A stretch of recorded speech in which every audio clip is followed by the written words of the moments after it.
Constructing your life is about much more than just building a bank account. Each week, join real estate entrepreneur and mindset coach Austin Linney as he interviews guests who are constructing their dream lives and impacting the world around them on a daily basis. If you're an entrepreneur or wanting to start a business, or you just want to hear motivating stories of how others have overcome the odds, you are in the right place. And now for your host, Austin Linney. Welcome back to Construct Your Life.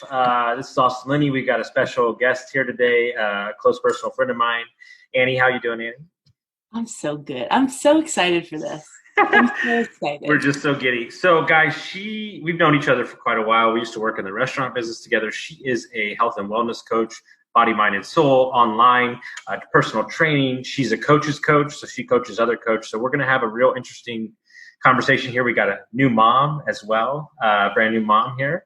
The only person that I think can compete with me for how much she travels. But she makes no excuses about working out. So we're going to get into depth. So why don't you tell everybody a little bit about your backstory, and then we'll just kind of go from there. Sure. Before I do, and I have to flip it on its head right now. And you knew I had to do this. So here's a really cool thing. For those of you that do listen to Austin's podcast, you probably know this about him, but my perspective of this podcast is way cooler than anybody else thinks, because it was probably 2 years ago, almost to the date, that we had coffee. I was going to bring it up later, but you're just going, all right, let's go. We're going, all right. I'm doing it because I get to, it's rare that somebody gets to talk about the host in a viewpoint that I get to. All right. And so coming from the Austin that I knew 2 years ago, I never in a million years would have expected that I would have gotten a reach out message from you asking me to be on a podcast that you were hosting. I am talking like, God, you are a different human being now than you were 2 years ago. And I think it's a really beautiful thing to witness, to know, this chaotic life that you had. I mean, it was chaotic. You spoke fast, you spoke angry, you spoke in this way that was like, I felt like when we had coffee that day, I kind of grabbed your shoulders, like metaphorically speaking. It was like, you need to calm the F down.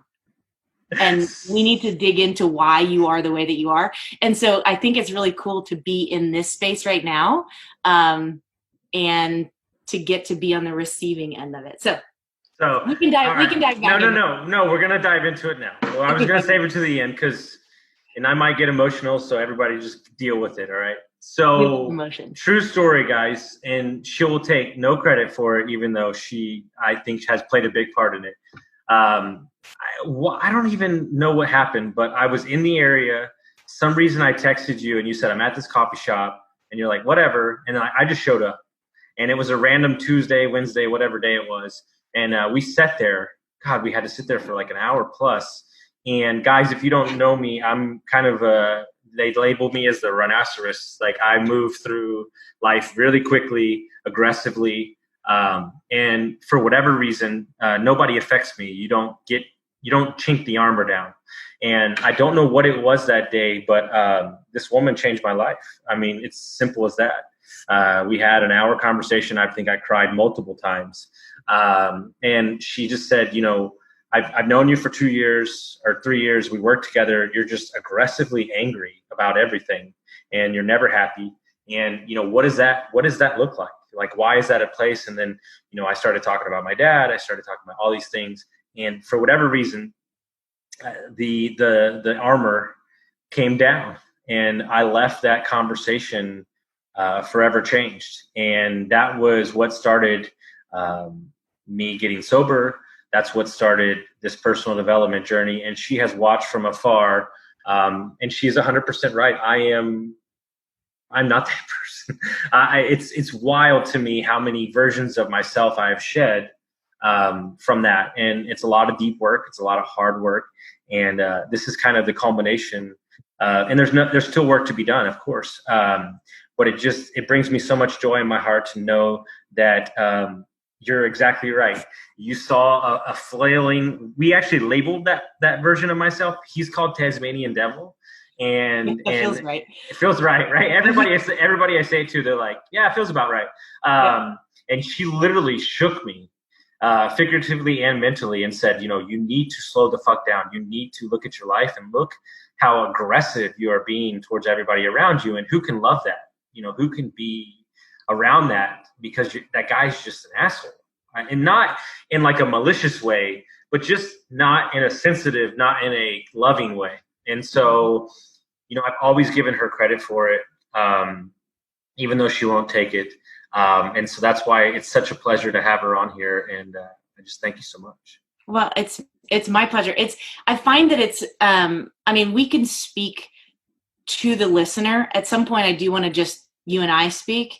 Sure. But it's really cool to be able to recognize in myself, like I consider my superpower is that not only can I see something in somebody else that they might not see in themselves, but I feel like everything that I've done in the last couple of years, the deep diving work that I've done for myself, and now to be able to mentor and coach other coaches to kind of do the same, I find it to be my superpower to be able to get to the root of a problem, or to get to the root or to the core of somebody with a no bullshit attitude. I have no problem. It's not that I have no problem offending somebody. It's that I have no problem letting somebody kind of cry on my shoulder, and for me to say, I see you and it's okay. And for me to be able to say, now let's figure out why, because I've realized that everybody in life kind of has the same issues, is that we are taught to believe something of ourselves that's not necessarily true. Why? Who knows if it's childhood? Who knows if it's a partner or somebody that's made us feel this way about ourselves? How do we release that? How do we get back to like who we are? And I've done that in my own self, and I've had people around me who have helped me figure that out, and I've kind of pieced it all together to create who I am now, to be able to help other people dive into that, and I just want to be my goal is to be the most authentic version of myself. Right now, I feel like I have to say this right now. This is a painting. Yep. There's a shit storm going on behind me. I'm like sitting on top of pillows. I want to be you're on a windowsill with good lighting. Exactly. I feel like I'd be more comfortable like this. Just do it, girl. You do you. It looks great. You look beautiful that way, so it's all good. Thank you. So let's talk about that girl that I met too. That was, I hate to use this word for women, so I'm not gonna use. I was just like, don't go there. But let's say not as physically healthy and mentally and physically healthy that you were. We both worked in the restaurant business together. You moved from Houston to San Antonio. Your husband's in golf and golf apparel. So there's a lot of traveling. And I think when we met at the time, I would say that we were both massively unhappy with our lives, right? And then something shifted. So why don't you start from there and kind of talk about the journey to here today? So the phase that you're speaking to was at the very end of my cocoon phase. So I was doing the work to get myself out, to kind of, spread my wings as the butterfly that I feel like I am now. That's actually like the coaches that I mentor. That is our team logo, basically like the metaphor of, I want to be able to help people get into the ugly and uncomfortable phase of being in that cocoon and being still, to be able to create the wings that you are given. But that was right at the end of my cocoon phase. So I had already probably put myself through about 2 years of like really hard work. I give a lot of credit to, are you familiar with Lauren Daigle, the worship singer? Oh my God. No. Oh my God. If you haven't listened, there's a song called You Say, very faith-based. I spent more afternoons, evenings, lying sideways on the couch, crying, listening to the song You Say. And it's just the most beautiful idea of who God says that I am. And that's all that matters. And so, that was at the very end of that cocoon phase that we had that talk. So I was already in the place where I felt like I could, help other people, but not necessarily do it in a inauthentic way, or like a fake way. Like I didn't feel like I was trying to help somebody, like I was almighty and like I knew better, but it was more like, okay, here's what I'm one step ahead. I'm only one step ahead. Let me reach back and grab you and help you forward, even though you needed like a fucking slingshot, right? I mean, you did. No, I didn't need a slingshot. We call it a fucking cannon. A cannon. We had to jam you into the cannon. You were still in the jamming into the cannon phase before you got to shoot out. But so that was at the tail end of that. And so for me, and I think for a lot of people, we don't give enough credit to physical health and how much that helps. It's a cyclical thing, how much that helps with mental health and how much that helps with emotional health. I believe it's the most important pillar. I think it's the most important pillar because it's the easiest one to get to. Yeah. It's right? hard. Not easiest. It's the easiest one to set small goals and win. Sure it is. It's also hard to explain because a lot of people are like, you just want me to lose. You think if I lose weight, I'm going to be happier. That's not what it's about.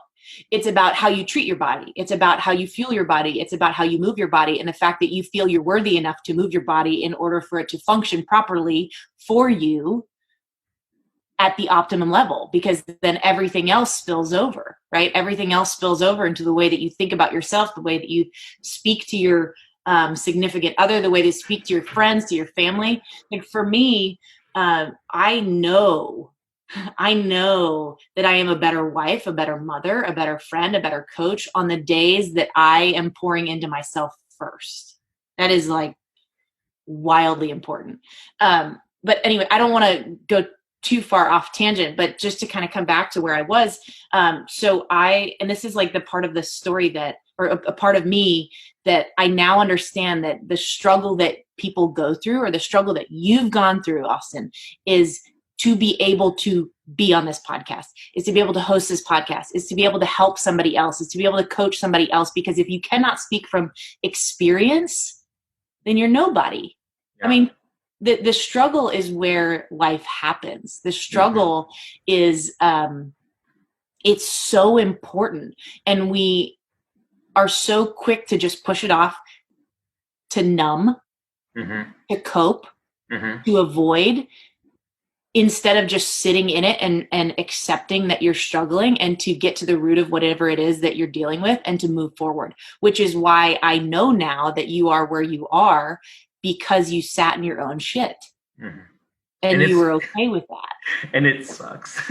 It sucks. It sucks, but understand that if you do that, right, and like I've had so many just personal failures, so many rock bottoms, and I look at it, and the guy that's coaching me right now is like, yeah, but they don't stand a chance against your story, bro. So when you're coaching somebody, you're like, hey, that's weak shit, bro. I got you. Like, I'll it's not from a place of ego. It's just from a place of like, hey, I'm telling you that, hey, it's not that bad. We're going to get through this. Because I've been there. Right. Yeah, exactly. Yeah. And it's all relative. Right. And so, but you wouldn't be able to help somebody with a drug and alcohol addiction. I can't help somebody with that, but you can. And how powerful is that to say, I know your pain because I've felt it. And here's how I've gotten through it. I mean, there's nothing more beautiful in the world than being able to tell somebody, look them in the eyes and say, you're not alone. And really, like, the most powerful words that you can tell somebody is me too.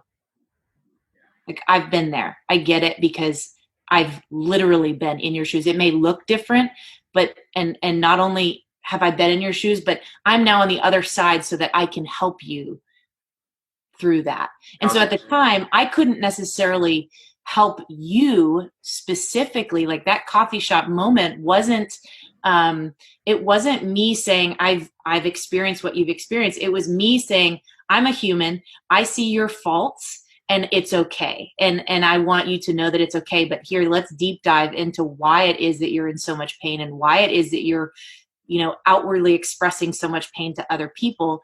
And I also felt like I was okay if you like blasted off in my face, because I was at that point strong enough that I wasn't going to be offended if you were like, screw you, you don't know anything about me, blah, blah, blah. And I was going to be okay with that because I knew that it didn't have anything to do with me. Sure.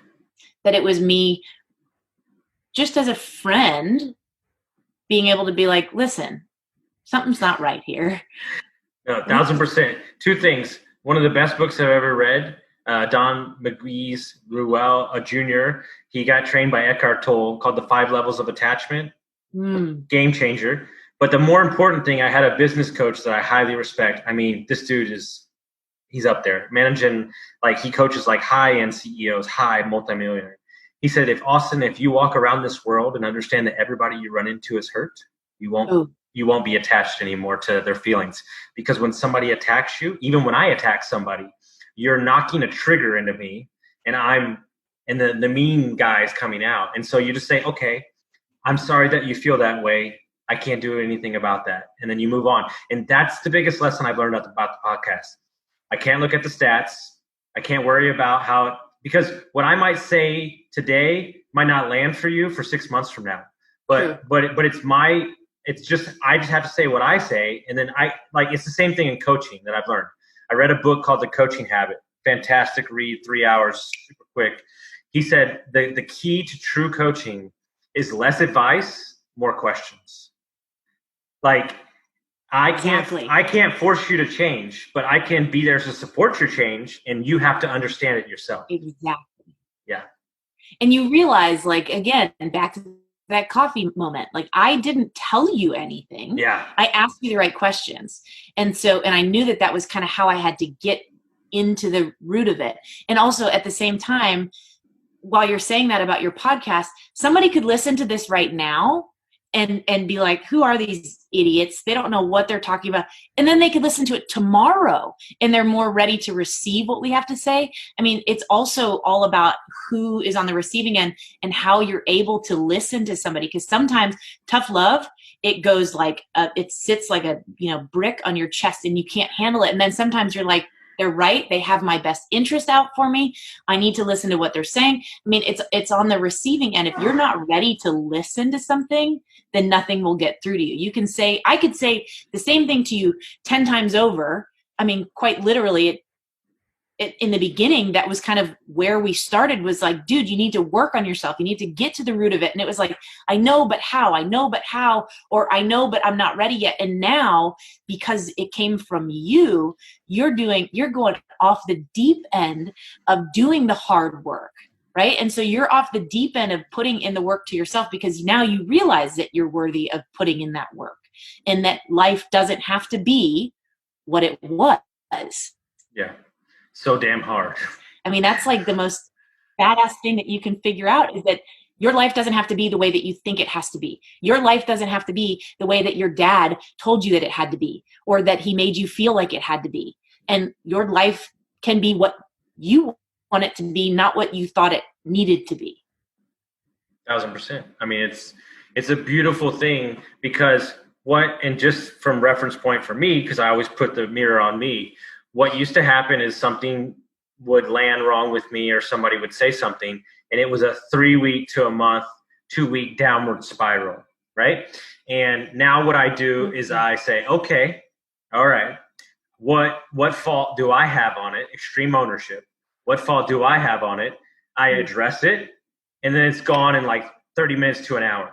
And like, that's the game changer, because then you're picking up, you're still moving, right? Because it wasn't until the whole thing with my dad and the divorce of my parents, it wasn't until took 20 years, by the way. It wasn't until I took my ownership of my fault in it that I released it. Like, it's the truth. Because what you got to understand is that everything that happens to you, everything, the shitty marriage you're in, the shitty relationship, the shitty job, the alcoholism, all that shit is your fault. And that's really hard. All the guys I coach, I let them fucking say their shit. And then at the end of the call, I'm like, yeah, and it's your fault. And they're like, what the fuck? Like, what? No, it's your fault. Like, you tolerate what you tolerate, you get. And so from your partner, from your boss, and I would imagine as you're changing in yourself and you're switching the coaching, I would imagine, and I'm not trying to get into your marriage, but I would say like that the marriage is because you're feeling better about yourself. You're standing taller. I would imagine that the relationship is getting better and you're healing that part on and on, right? Mm-hmm. Yeah. Yeah. It's a beautiful thing when you can realize that you actually do have control of your life.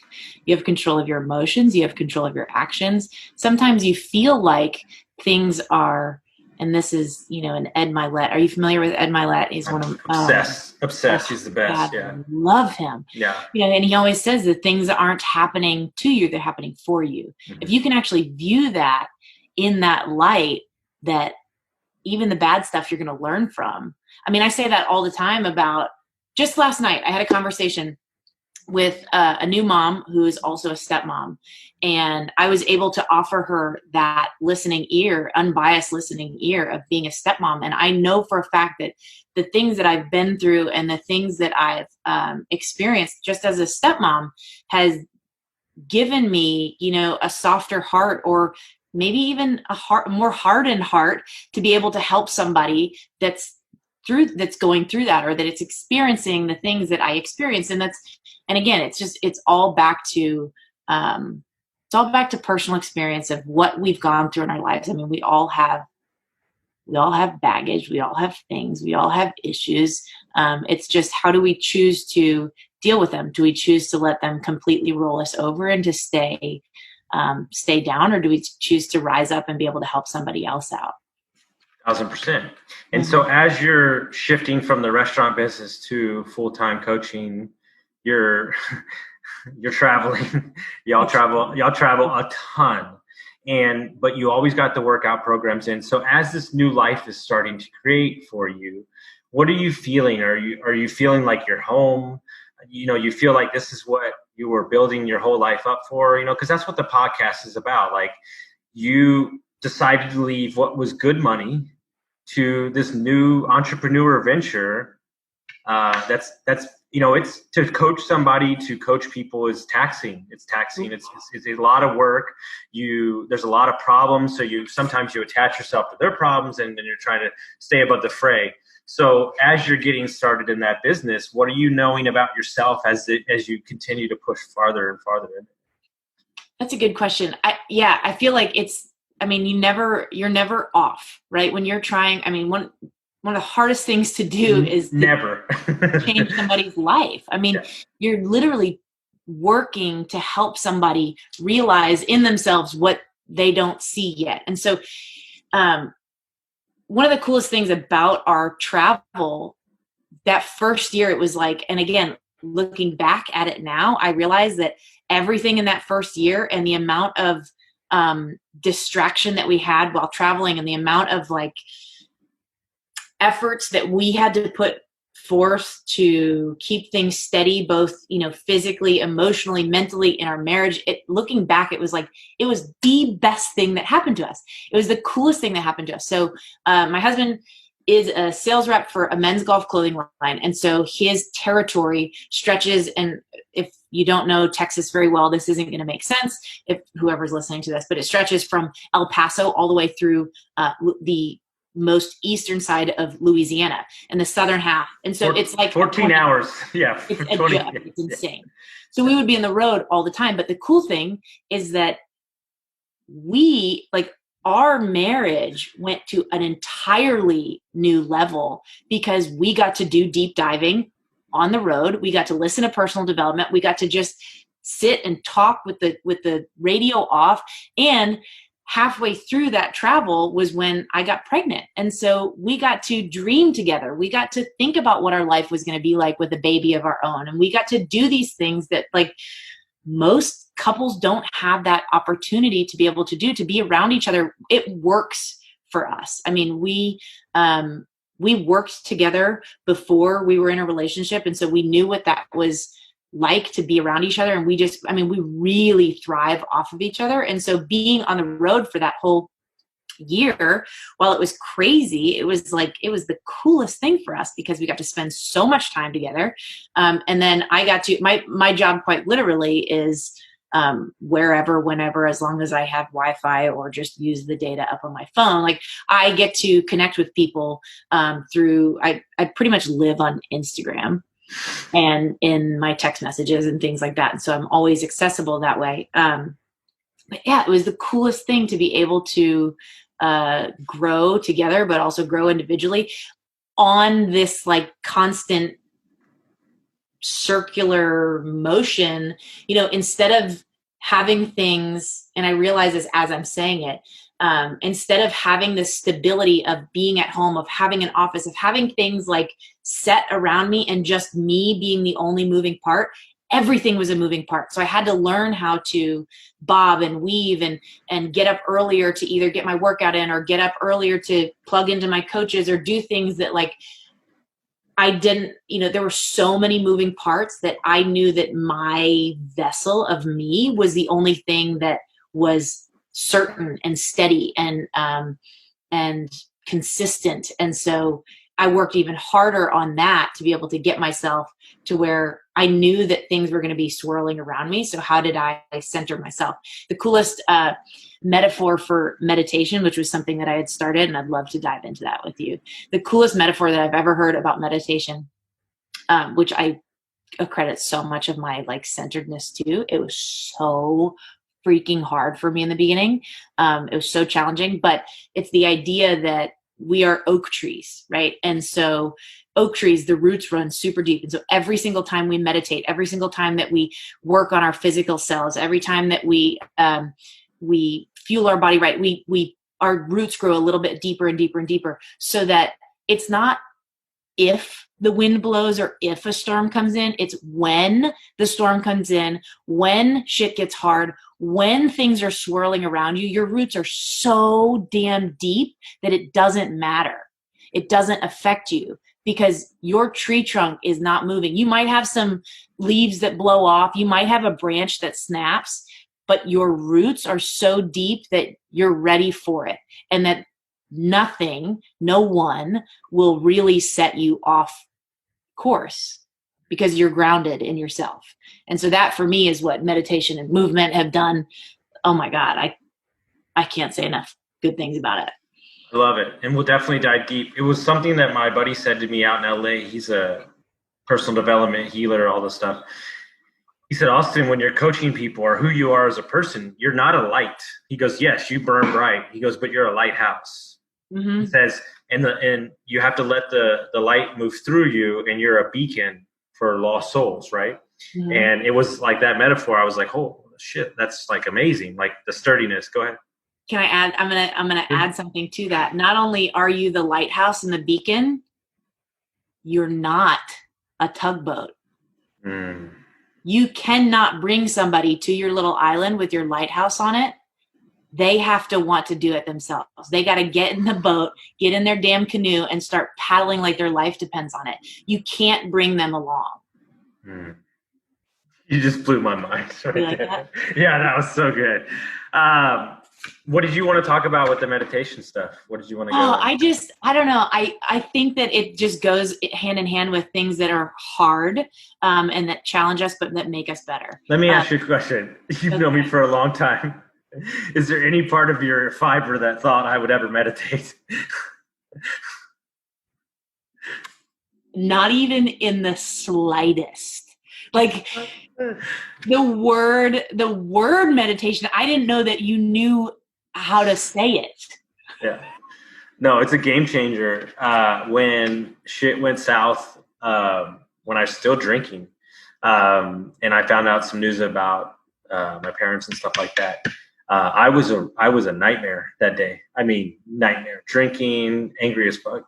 The only thing that saved me was the 10-minute meditation that morning and the next day. And it like literally reset everything. And I was like, okay, like, all right, like new news, got it. Let's do it. And the thing is, I'm still not great at it, but I do it. Right. And so what I've been getting into lately that I think is a game changer is Wim Hof breathing, which I think is a game changer, the breathing techniques. My buddy out in LA. So I'm going to tell you a story. Still the craziest thing that's ever happened to me. And I hope she listens to this eventually. So I have a friend out in Scottsdale. Her name is Mar. She's great. She does Ironmans and all that stuff. And we're going to ride in the morning. It's like 5 a.m. and I've got a level 10. I mean, level 10 headache. And we're about to go ride like 30 miles, 40 miles. I'm like, this is going to be terrible. And I go, do you have an Advil? And she goes, Advil, screw that. She goes, no, we're going to release it. And I'm like, do what? And she goes, we're going to release it. And she's like, somebody taught me. And I'm like, what are you talking about? And she goes, just sit on the couch. So we sit on the couch. We do a 4-minute meditation. And she goes, listen, I see you headache. I address you. Like, we're going to open a window in the front of your mind and we're going to allow you to release if you want to. No bullshit. 6 minutes later, completely gone. I believe it. I love this shit. And I was like, oh, wait, this is all the mind. Like, everything is the mind. And what's wild to me is about 3 years ago, I told myself I would never get sick. Like, I don't get sick. I don't get sick ever. Like, I have made a thing. And so, guys, the reason that real estate, personal development, all this stuff is so important is this is all mindset. It's all who you are. And when you look at stuff like, well, I can't do that. Who you believe that you are. 1,000%. Yeah. Like 1,000%. And so, these little things, these people have not written these books because it's BS. Like, this stuff works and you can believe. But I think the most important thing, especially in personal development, especially in coaching, is like, I have a client, right? And he hates working out, like hates it. And he said during the quarantine, he's got back into video games. And I'm like, bro, I got the hack. You ready? And he's like, what are you talking about? I'm like, you love Call of Duty, right? I'm like, get a standing treadmill and be walking while you're playing Call of Duty. And he goes, holy shit. He goes, holy shit. Like, I could be playing what I love, and you're not even thinking about walking. Yeah. So it's like, you don't have to be like me. You don't have to be like Annie, but you have to hack your own self, Mm-hmm. Like, can you imagine how it is working for me? I come up with a million ideas every day, but my business partners have hacked my mind. They said, do not text me. Here's an Airtable sheet. You have to fill out this information and send it to us in a spreadsheet. But more importantly, I got this from my buddy Templeton, out in Arizona, because we're the same person. He goes, dude, the ideas, you gotta rein them in. He said, so here's the new rule. If you think of a new idea, you gotta sit with it for 3 days. You can't tell anybody. And if you still love it in 3 days, then you can tell somebody. So it's just like you're just hacking who you are, right? And like I would imagine there's a part of you that gets off when you're on the road and you're like, oh, she's not going to get that workout in. She's not going to get it done. But you're like, no, I'm going to figure it out. I'm going to lift up peas. I'm going to work out like in a porta potty. I'm just making a joke. But like, there's a part of you that likes that challenge, right? And every time you get above it, it's like, look at me. I did it. Like, well, it's because it's an additional challenge to keeping a promise to myself. Right. And so that's how we strengthen confidence, is by keeping promises to ourselves. And so for me, a physical promise, I also know how working out makes me feel. So yeah, I'm going to take on the challenge of, I'll do it at the tiniest little space in a hotel room. I'll do it, whatever it might look like. I happen to have that platform to be able to do that, and the tools to be able to do that, and the experience to be able to do that, so that I can figure something out. But it's also, I also like, I want to lead by example, right? And so I can't tell you how many times I've had now in this phase of life of being a new mom, brand new mom. I've got a 4-month-old while we're recording this. And so being able to show other women that you can get a workout in if you need to have your baby strapped to you. You can get a workout in if you only have 20 minutes and you have to, keep your baby distracted in front of you. I want to be able to show people that your excuses aren't necessarily valid, that I'm going to show you how to get around them, that you have the space, you have the time, you have the equipment, you have the things. It's up here that you're looking for. Everybody is looking for a valid reason or something in their mind to prove why their excuse is right. I can't start the podcast because I don't have the headphones. I can't start the business because I don't have the right contacts. I can't. So you're going to find a reason. Oh, see, I don't have the microphone either. Can't do it. Mm-hmm. You don't. it's up to us what we're able to do or what we prove to ourselves that we can do without the things that we think are holding us back. 1,000%. And the huge epiphany I had was, you blame everybody else. It's their fault, whatever. I realized that the true thing that was holding me back was the promises that I broke to myself. And it was, Austin, you're not good enough. You're always start something, don't finish, blah, blah, blah, blah, blah. And if I can, I can't recommend a book more than Atomic Habits. And what he's saying is that when I have a new client or you have a workout client, set small goals. Momentum and confidence starts. How do you eat an elephant? One bite at a time. Mm-hmm. Set a small goal that you're going to win. It's just stacking small wins on top of them to this big thing, right? And my new tagline, it's the obsession. 2 things. Get married to the process and divorce from the results. All right? But the bigger thing is, if you're building for legacy and who you are as a person, where are you trying to go in 6 months? A legacy is built over a lifetime. Mm-hmm. And so the impact that I leave on this world is so much greater than me that I don't have to get there tomorrow. Yes.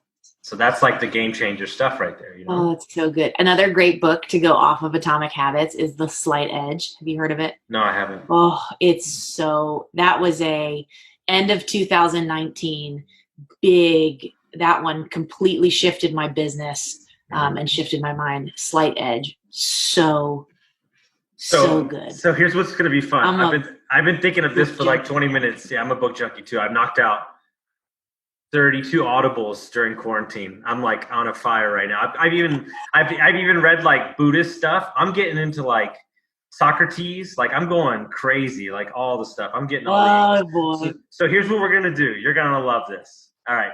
I am a brand new client. I am unhappy. I'm an alcoholic. I'm overweight. But I want to get started.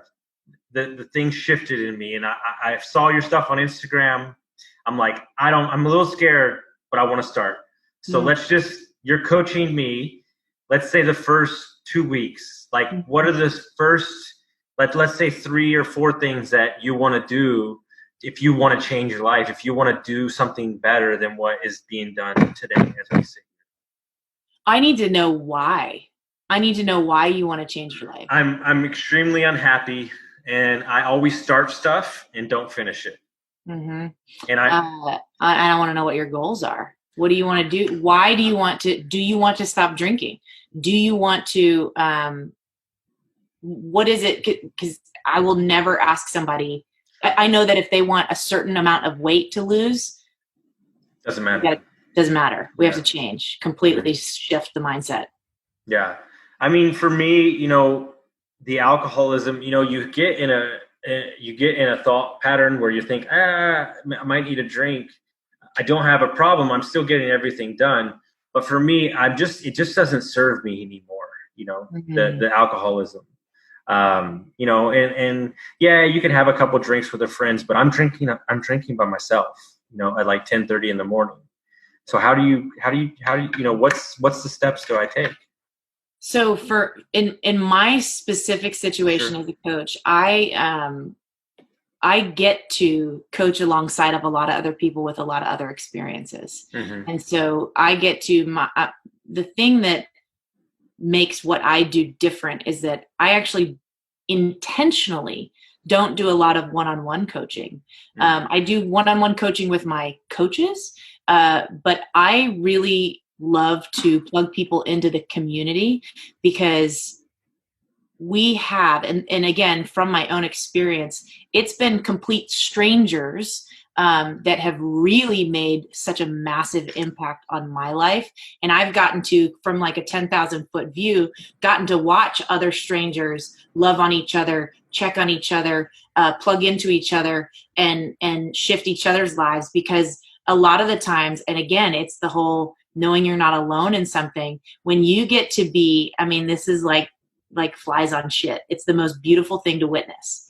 That's maybe not the most beautiful thing to witness, but watching. I know you're from Texas. Right? You're from Texas now, girl. Yeah. Really, it's getting to watch somebody broken come into our community and feel ashamed for being broken and feel worried about showing their true colors, and knowing that they get to come into a safe space and not only talk about what they've been through, what they're going through, where they want to go. And for somebody that is, again, a complete stranger to them, but that's somebody that I've gotten to work with also within the community, for them to just completely surround that person and lift them up, like the whole rising tide lifts all ships. I have goosebumps thinking about it right now. It's the most beautiful thing to witness, because I cannot and will not take credit for where I am in my coaching journey, on my, where I am physically. I can't take credit for all of that by myself, and I won't, because it hasn't been just me doing all the work. It's been me along with an entire group of women that have been behind me, supporting me, telling me that I can, telling me that it's okay, and lifting me up and being there when I need them, and just completely pulling down the veil and showing up raw and authentically, and on the bad days, life, like going through life and being told it's okay, we're here for you. I mean, that's like, there's no great, we're not supposed to do this life alone. We're not intended to do this life alone. No, and it's something I respect from a woman's point of view. The external things that come out, y'all, are way different than a guy. And it's a lot more complicated in that context. So I want to stick there on the group coaching stuff, because I agree with you, community and uplifting. So if you're getting started and you're thinking about making a change, don't you think that maybe to soften the blow of like, hey, the accountability, like some people don't want that like in your face stuff. Like, don't you think that's the way to go, to kind of like, maybe if you're shyer, right, and you're sitting in the background but you're kind of like hearing something, you're like, that makes some sense, right? For sure. And I will do that. And so a lot of the times I'll ask people to kind of be a fly on the wall, and I'll ask them to, I'll kind of give them the nudge and always include them in everything, just so that they know where I stand with them. And I do, they know that they're going to hear from me. So we have, like, in my very specific situation, we have an accountability app, and I know that I can check on them one-on-one if I know that they're not plugging in, or if they're not doing the things. And sometimes I'll kind of give them the nudge. I actually talked about this the other day with somebody, is that accountability has gotten so off track, in my opinion, of what people feel like accountability is. Like, I'm gonna breathe down your neck until you do the damn thing. Mm-hmm. I want to make sure that people realize that accountability in this sense of the word, or in the sense of the word when I'm coaching somebody, it's me like placing a warm hand on their shoulder and being like, hey, it's time. It's okay. If you're not ready, that's all right. But I'm here, and let me help you. Do you need help pressing play on the workout? Do you need help, meal prepping? I don't know what that looks like for each person, but it's me being able to say, like, it's all right. Your day has gone to shit, but it's 4 p.m. Okay, let's restart right now. What is one thing that we can do right now that's going to strengthen that confidence in yourself, that you can keep a promise to yourself? Do you need to sit down and put your phone face down and read for 10 minutes? Okay, great. Check in with me once you've done that. Awesome. Do you need to go sit outside and just stare at the sky for 5 minutes? Awesome. Why don't you let me know once you've done that? And so it's me being able to, again, it's that, not necessarily a tugboat, but shining the light and saying, hey, ball's in your court. When you've done that, let me know. Because I want to give them the empowerment to be able to reach out to me and say, hey, Annie, I've done it. And the really cool thing is, once I've done that 1 or 2 times with that person, then they feel like they need, in a positive, beautiful way, to reach out to me when they've done that, because it's that validation of, look, I've done it again. Hey, Annie, I've done it again. And then those are the most successful people, is once I kind of give them that little bit of, that little bit of showing how, or helping how, then that's what I find to be the coolest thing ever as a coach, is when I don't say anything and they reach out to me and they're like, hey, I've lost 5 pounds and I didn't even realize it. Hey, I fit into the shorts that have been in the back of my drawer for the last 3 months. Hey, I finally broke up with the toxic relationship. Hey, I've done those things. And what's really cool, guess what? Mm-hmm. You do that. What's that? You do that for me. You reach out to me to let me know that you've done XYZ in your life. I do, yes. Yeah. Without me asking. I don't have to ask how you are. That's a great point. You reach out to me. I didn't even think about that. That's a really good point. Mm-hmm. Because it's the true love and appreciation and encouragement that I give that makes you, whether or not you're maybe words of affirmation isn't your love language, but I feel like every single person just wants to be validated, right? Mm-hmm. Wants to be like, even if it's just like a little pat on the back, in not a way that's like a, chest puffed out, look at what I've done, but it's like, you just want to be able to tell somebody like, look what I've done. And you want somebody else to be like, I'm so proud of you. Yeah. No, I'm doing NLP right now and training for coaching. And I thought the craziest stat ever was they're saying that if you as a coach believe that person will change, that's truly all you need. And I was like, so it's really about just somebody seeing you and saying, hey, and you know what I'm saying? And like, everybody needs a different level of something. Dude, don't get me wrong.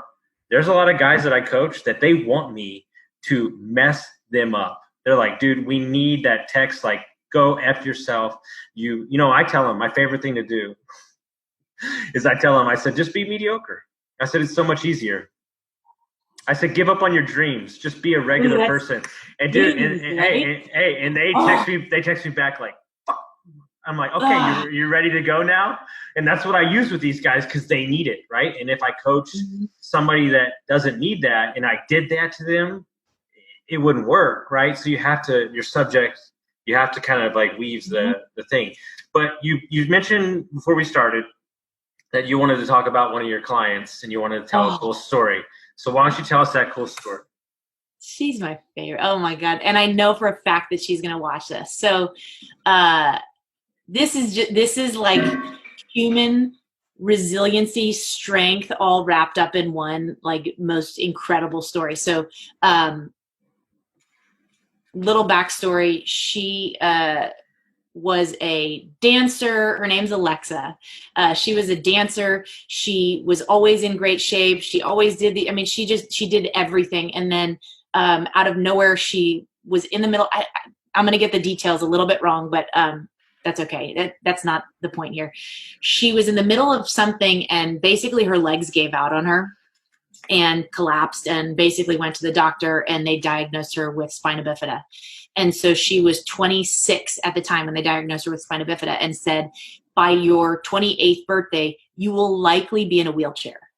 And so she was really depressed by that and found herself putting on 20 pounds and feeling really sorry for herself. And somebody else within our community had been showing up, and she was friends with that person. And basically she saw this girl getting great results and she was like, I think I want to do this. So she dove in we have a whole library of online workouts, thousands of workouts, all different kinds of styles, programs, and stuff like that. And so one of our most difficult programs at the time, especially, it was an 80-day long program, hour-long workouts.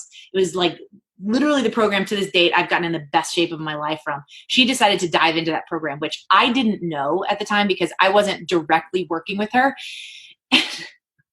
which is funny because I never would have told her to do this workout. Ever. Mm-hmm. And so it's an 80-day program, really difficult.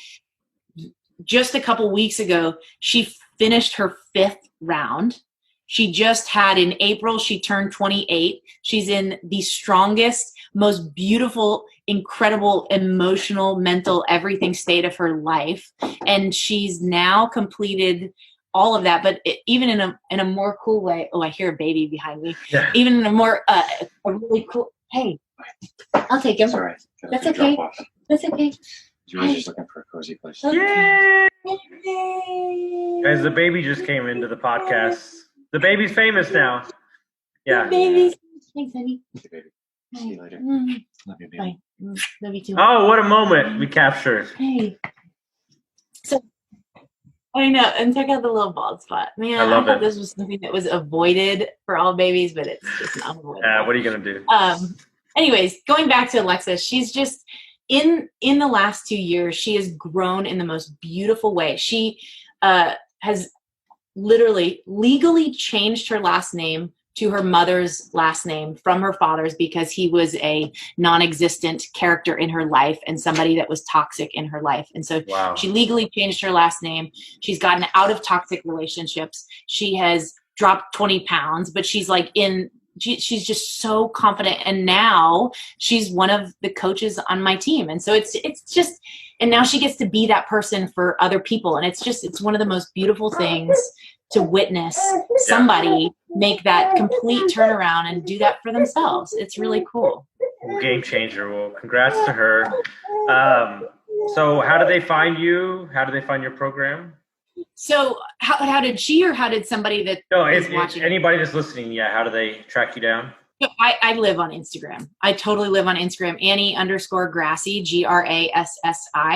Mm-hmm. That is how you find me. I am always in my DMs. I mean, I obviously have office hours that I don't always check them, but if you message me, I will always get back to you. It's like my favorite thing in the world is to connect with people genuinely. So please reach out. Please reach out to her. Watch this, guys. Watch this, guys. I'm going to make her cry. Watch this. So I decided something while you were telling us. No. I decided something while you were telling that story. I personally am going to sponsor 3 months for 2 girls. I already know one of them. I'm going to connect you, but the other one you can pick. Just let me know. I'm going to sponsor 3 months. I'll take care of it to get started in your program. That's awesome. So man. I appreciate everything you do. I love it. This is a great episode.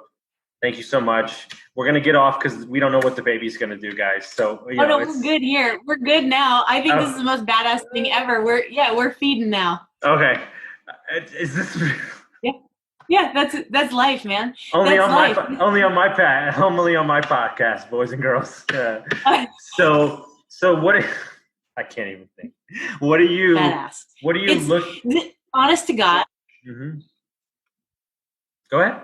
I was gonna say, honest to God, this baby has made me into more of a version of me than I've ever been before, because it's I don't know. I realize that I don't ever want him to question his mother's strength. I don't ever want him to look at me and say, oh, well, she didn't go for her dreams, so how can I go for mine? I can't tell him to do something I'm not willing to do. That's super powerful. So let's dig into that for a couple minutes. What was it about motherhood that you think changed you the most? But more importantly, like, you have your life, you're moving Mach 30, but you've made it work. Like, I saw, wasn't the baby out on the golf course like this last weekend? Like, a 4-month-old, like, you're playing golf, and like, I respect the tenacity that you and your husband go after life with, and you're not going to let circumstances or anything hold you back. And I think it's an amazing thing.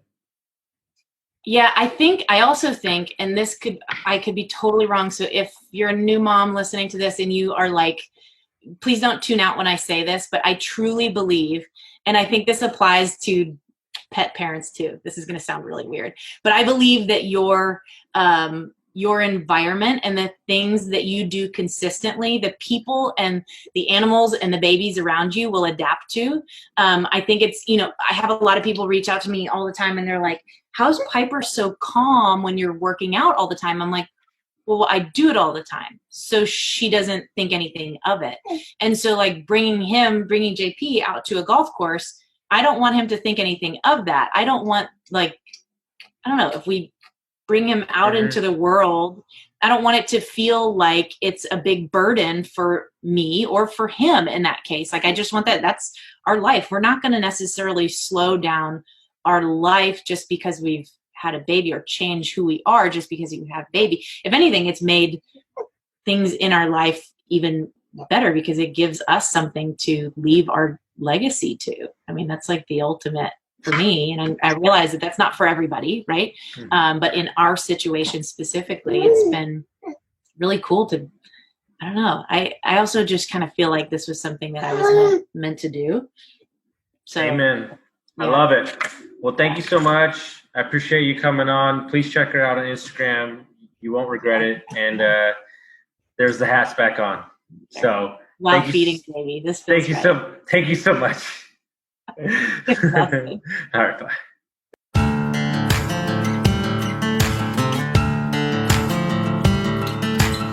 Thank you for listening to Construct Your Life with Austin Linney. If you enjoyed this episode, be sure to rate, review, subscribe, and pay it forward by sharing with a friend.